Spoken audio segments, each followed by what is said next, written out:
Hola, soy Carmina, enóloga de Bodegas Bordoy. Hallo, Sandra von Bodegas Bordoy. Os vamos a presentar las novedades del año 2021. Heute präsentieren wir Ihnen die Neuigkeiten von 2021. Además de las nuevas añadas de las líneas de vinos que ya conocéis, Marès y Fermansa, Außer den neuen Jahrgängen von Marès und Fermansa, die Sie ja schon kennen, os queremos presentar la nueva línea de colección, möchten wir Ihnen heute die neue Kollektion vorstellen, que por ahora solo tiene dos vinos. die es bis jetzt nur 2 Weine gibt. Tenemos el Puput y Samellera. Einmal den Wiederhof und einmal die Amsel. Puput es un Giro Ros con prensal criado en barricas de roble francés con las tapas de acacia.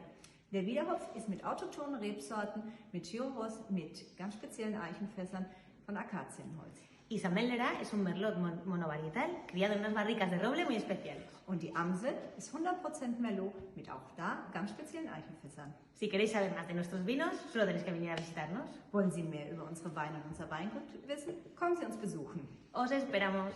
Bis bald!